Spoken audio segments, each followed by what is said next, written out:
আসসালামু আলাইকুম প্ৰিয় ছাত্ৰছাত্ৰীসকল, আজি আমি ক্লাছ 5-ৰ ইংলিছৰ চেপ্টাৰ 1-ৰ all things bright and beautiful এই কবিতাটো অসমীয়াত আলোচনা কৰিম। প্ৰিয় ছাত্ৰছাত্ৰীসকল, তো আহা দেৰি নকৰি ভিডিঅ' আৰম্ভ কৰা যাওক। ডিয়াৰ ষ্টুডেণ্টছ, প্ৰথমে আহা কবিতাটো আমি ৰিচাইট কৰোঁ, ইয়াৰ পিছত আমি ইয়াৰ অনুবাদ জানিম। তো মোৰ লগে লগে তোমালোকে পঢ়িব পাৰা। All things bright and beautiful, all things bright and beautiful, all creatures great and small, all things wise and wonderful, the Lord God made them all.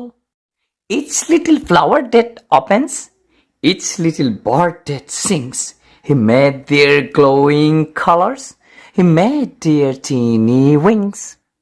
বলা আকৌ এবাৰ পঢ়ো। All things bright and beautiful, all things bright and beautiful, all creatures great and small, all things wise and wonderful, the Lord God made them all. Each little flower that opens, each little bird that sings, He made their glowing colors, He made their tiny wings. আমাৰ আবৃত্তি শেষ হ'ল। এতিয়া বলা ইয়াৰ অনুবাদ জনাৰ চেষ্টা কৰোঁ। তো প্ৰথমে কৈ আছে যে all things bright and beautiful, সকলো উজ্জ্বল আৰু ধুনীয়া বস্তুবিলাক। All things bright and beautiful, সকলো বস্তু উজ্জ্বল আৰু ধুনীয়া, beautiful. All creature great and small, আৰু সকলো ক্ৰিচাৰ্ছ, জীৱ জন্তু, কীট পতংগ, সকলো প্ৰাণী, জীৱ, গ্ৰেট মহান আৰু সৰু।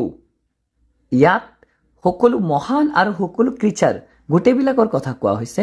All things wise and wonderful, আৰু চব বস্তু যিবিলাক জ্ঞানী, ৱাইজ আৰু ৱাণ্ডাৰফুল, বহুত চমৎকাৰ, ধুনীয়া, অসাধাৰণ।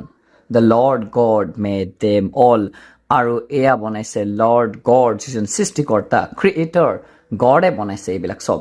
মানে যিমান উজ্জ্বল আৰু ধুনীয়া, যিমান মহান, ডাঙৰ আৰু সৰু, যিমান জ্ঞানী বা ৱাণ্ডাৰফুল, চমৎকাৰ, সকলো বস্তু দ্য লৰ্ড, প্ৰভু গডে বনাইছে এইবিলাক চব, সৃষ্টিকৰ্তাই বনাইছে এইবিলাক। ইটছ লিটিল ফ্লাৱাৰ্ছ ডেট অপেন্স, সকলো ফুল যিবিলাক খিলে, অপেন্স হয়, ফুলে। ইটছ লিটিল বাৰ্ড ডেট ছিংছ, আৰু সকলো চৰাই যিবিলাকে গান গায়, গান গোৱা প্ৰত্যেকটো চৰাই, প্ৰত্যেকটো ফুলা ফুল।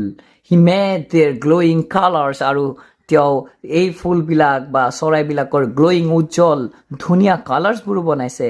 He made their tiny wings, আৰু সিহঁতৰ সৰু সৰু পাখিবোৰো সেই সৃষ্টিকৰ্তাই বনাইছে।